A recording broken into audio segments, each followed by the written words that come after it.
And if you pay dividends, you don't want companies paying all their earnings out as dividends. I'm very sorry to interrupt you. We just have Secretary Pompeo coming to the podium now with Secretary Mnuchin to announce exactly what's going on with the Iranian sanctions. Hold on. We'll be right back with you. Everyone. It's great to be here at the Foreign Press Center. It's great to see you all. In May of this year, after President Trump withdrew from the nuclear deal, the Trump administration announced a new strategy to fundamentally alter the behavior of the Islamic Republic of Iran's leadership. At the center of this effort, and there are multiple lines of effort, but at the center of it is an unprecedented campaign of economic pressure. Our objective is to starve the Iranian regime of the revenue it uses to fund violent and destabilizing activities throughout the Middle East and indeed around the world.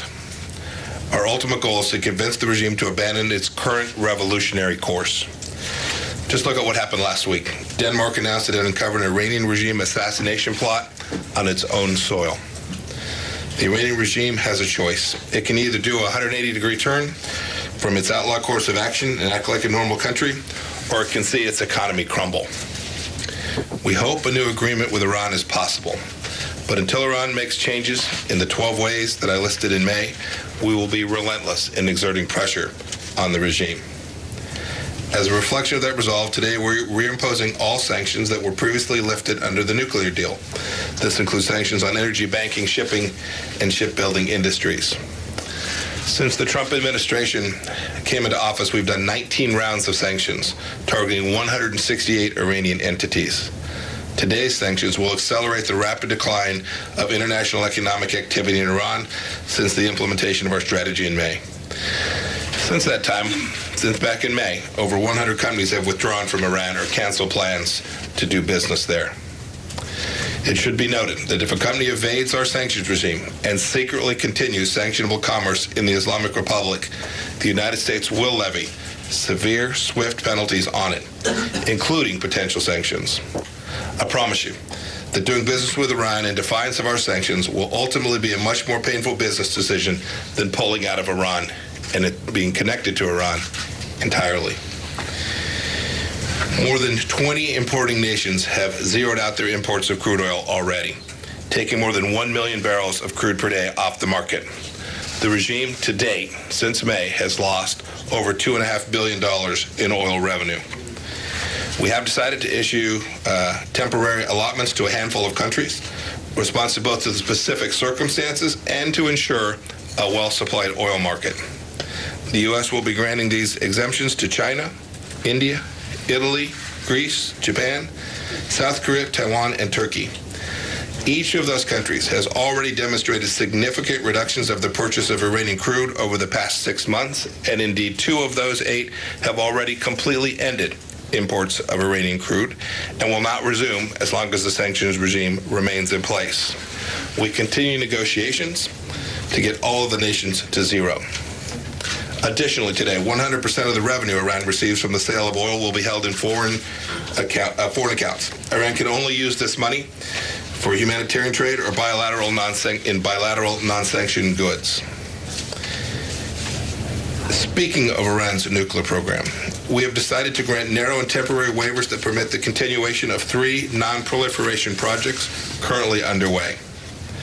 Allowing these activities to continue for the time being will improve ongoing oversight of Iran's civil nuclear program and make these facilities less susceptible to illicit and illegal nuclear uses.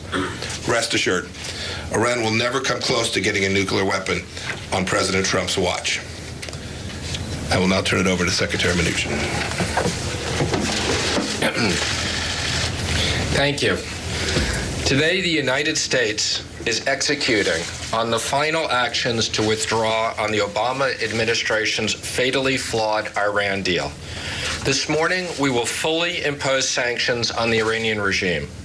This is part of a maximum unprecedented economic pressure campaign the United States is waging against the world's largest state sponsor of terror.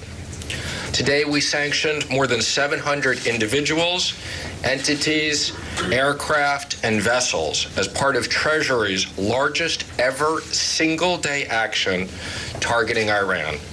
Over 300 of those sanctions are new targets.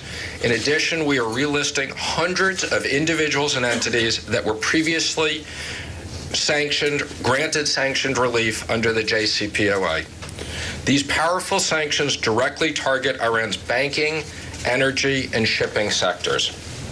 The Iranian regime has funneled billions of dollars for the Islamic Revolutionary Guard Corps force through the banking sector.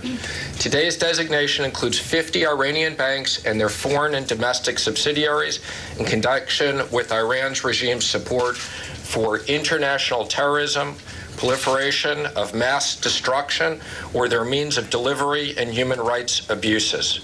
Our actions include the identification of more than 400 targets, including over 200 persons and vessels in Iran's shipping and energy sector, Iran Air, the national airline of Iran, and more than 65 aircraft, the placement of nearly 250 persons in associated block properties on the specially designated nationals list, the Atomic Energy Organization of Iran.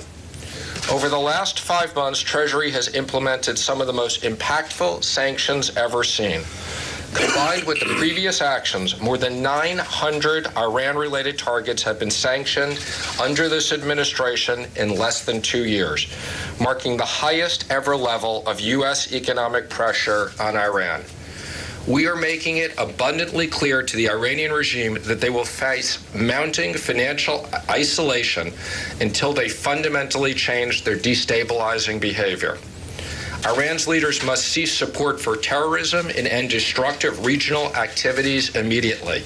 They must stop ballistic missiles and abandon their nuclear ambitions if they seek a path to sanctions relief. We are watching the Iranian regime with laser focus. If they try to evade our sanctions, we will take action to disrupt their activity time and time again. The maximum pressure exerted by the United States is only going to mount from here. Companies around the world need to know we will be strictly enforcing our sanctions. Thank you. That will time for a few questions. Let's go to Sky News. Cordelia Lynch. Hello, this is a question for Secretary Pompeo.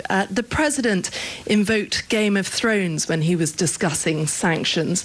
Do you think that was appropriate? This administration has been consistent from, frankly, President Trump's campaign to the first day he was inaugurated about our intention.